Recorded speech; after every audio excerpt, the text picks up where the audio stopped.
Pondok Pesantren Lirboyo, Kediri, Jawa Timur, masyhur sebagai salah satu pusat studi Islam terbesar yang ada di Indonesia. Ia tidak hanya diminati oleh para pencari ilmu keagamaan yang ada di dalam negeri, tapi juga dari berbagai wilayah di Asia Tenggara, bahkan dunia. Lantas, bagaimana cara puluhan ribu santri mampu beradaptasi dan berinteraksi di dalamnya? Kali ini, Medcom ID menyajikannya untuk Anda.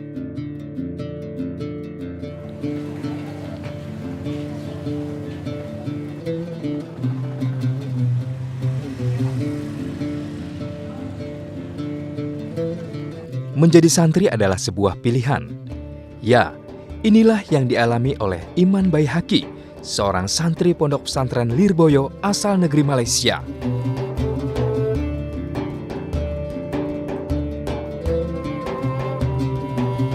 Sudah sekitar 7 tahun, dirinya bersama belasan santri asal negeri jiran lainnya menuntut ilmu agama. Menurutnya menjadi santri di negeri orang tidaklah mudah.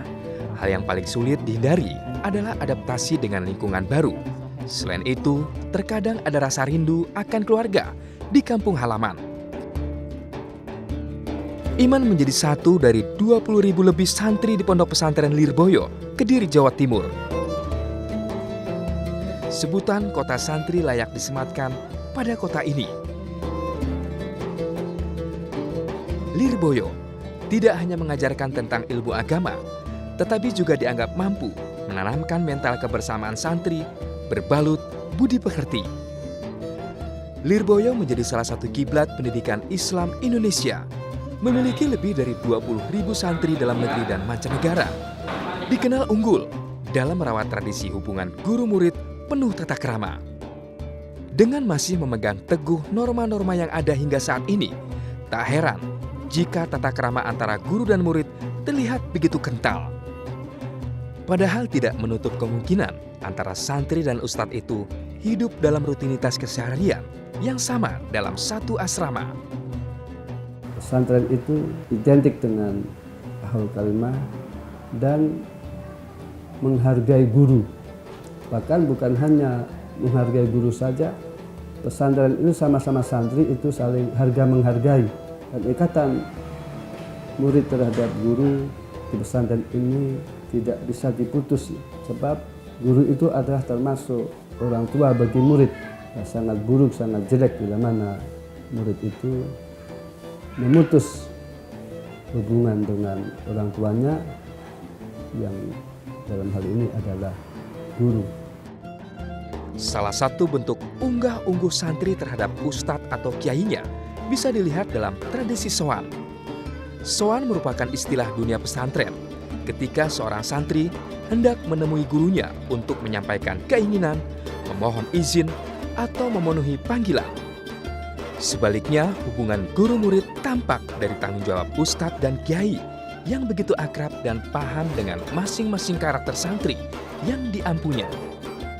Kita di pesantren ini diajari yang namanya sebuah akhlak atau budi pekerti, di mana dengan kedekatan itu kita bisa melihat secara langsung, mencontoh dari perilaku-perilaku keseharian beliau.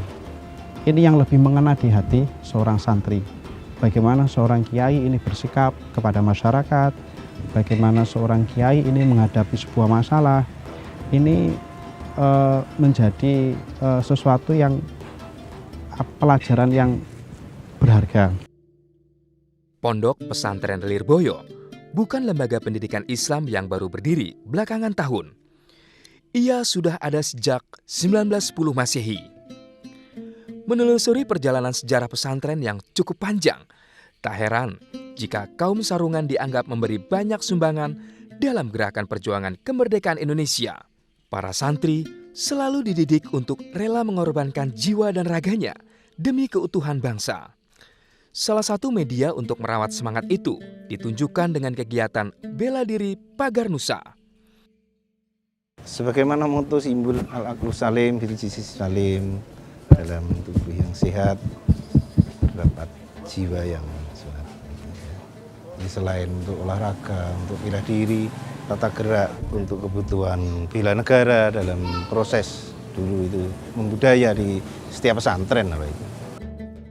Secara kelembagaan, Pagar Nusa didirikan pada 3 Januari 1986 oleh Kiai Haji Maksum Jauhari, seorang Kiai Lirboyo yang amat masyhur kejadugannya.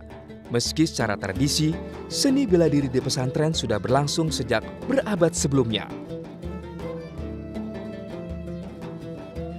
Penyebutan Lirboyo diambil dari nama desa yang terletak di barat Sungai Berantas, di lembah Gunung Wilis, Kota Kediri. Dari sini, banyak cerita dan kisah khas pesantren lahir dan berkembang. Lirboyo menjadi bagian penting Indonesia dalam hal pendidikan keagamaan, kemandirian, dan kebangsaan.